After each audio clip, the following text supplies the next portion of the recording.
آج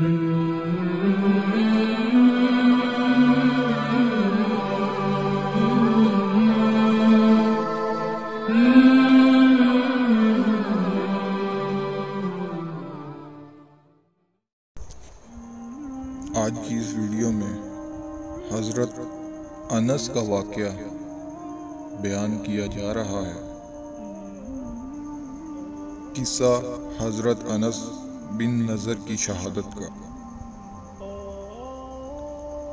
حضرت انس رضی اللہ تعالی عنہ بن نضر ایک صحابی تھے جو بدر کی لڑائی میں شریک نہیں ہو سکے تھے۔ ان کو ہر چیز کا صدمہ تھا، اس پر اپنے نفس کی ملامت کرتے تھے کہ اسلام کی پہلی عظیم الشان لڑائی اور تو اس میں شریک نہ ہو سکا۔ اس کی تمنا تھی کہ کوئی دوسری لڑائی ہو تو حوصلے پورے کر دوں۔ اتفاق سے احد کی لڑائی پیش آ گئی، جس میں یہ بڑی بہادری اور دلیری سے شریک ہوئے۔ احد کی لڑائی میں اول تو مسلمان کو فتح ہوئی، مگر آخر میں ایک غلطی کی وجہ سے مسلمانوں کو شکست کا سامنا کرنا پڑا۔ وہ غلطی یہ تھی کہ حضور اکرم صلی اللہ علیہ وآلہ وسلم نے کچھ آدمیوں کو ایک خاص جگہ مقرر فرمایا تھا کہ تم لوگ اتنے میں نہ کہو، اس جگہ سے نہ ہٹنا، کہ وہاں سے دشمن کے حملہ کرنے کا اندیشہ تھا۔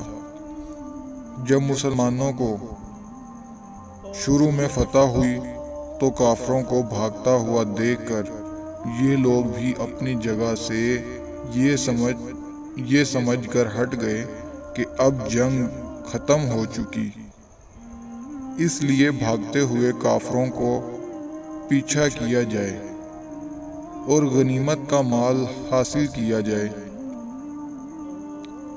اس جماعت کے سردار نے منع بھی کیا کہ حضور اکرم صلی اللہ علیہ وآلہ وسلم کی ممانت تھی تم یہاں سے نہ ہٹو، مگر ان لوگوں نے یہ سمجھ کر کہ حضور اکرم صلی اللہ علیہ وآلہ وسلم کا ارشاد صرف لڑائی کے وقت کے واسطے تھا، وہاں سے ہٹ کر میدان میں پہنچ گئے۔ بھاگتے ہوئے کافروں نے اس جگہ کو خالی دیکھ کر اس طرف سے آ کر حملہ کر دیا۔ مسلمان بے فکر تھے، اس اچانک بے خبری کے حملے سے مغلوب ہو گئے اور دونوں طرف سے کافروں کے بیچ میں آ گئے، جس کی وجہ سے ادھر ادھر پریشان بھاگ رہے تھے۔ حضرت انس رضی اللہ تعالی عنہ نے دیکھا کہ سامنے سے ایک دوسرے صحابی حضرت سعد بن رضی اللہ تعالی عنہ معاذ آ رہے ہیں۔ ان سے کہا کہ اے سعد، کہاں جا رہے ہو؟ خدا کی قسم، جنت کی خوشبو احد کے پہاڑ سے آ رہی ہے۔ یہ کہہ کر تلوار تو ہاتھ میں تھی ہی کافروں کے ہجوم میں گھس گئے اور اتنے شہید نہیں ہو گئے، واپس نہیں ہوئے۔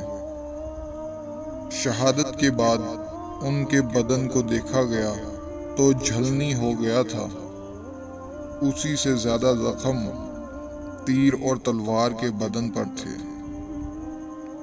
ان کی بہن نے انگلیوں کے پوروں سے ان کو پہچانا۔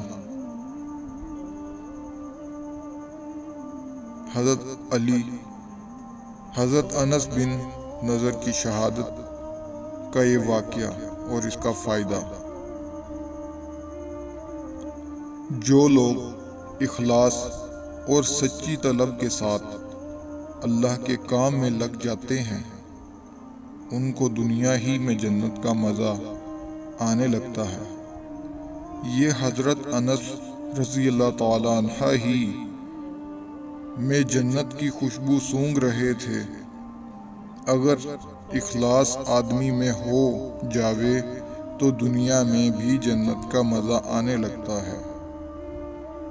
میں نے ایک متعارف شخص سے جو حضرت اقدس مولانا شاہ عبد الرحیم صاحب رائے پوری رحمۃ اللہ علیہ کے مخلص خادم ہیں، حضرت کا مقولہ سنا ہے کہ جنت کا مزہ آ رہا ہے۔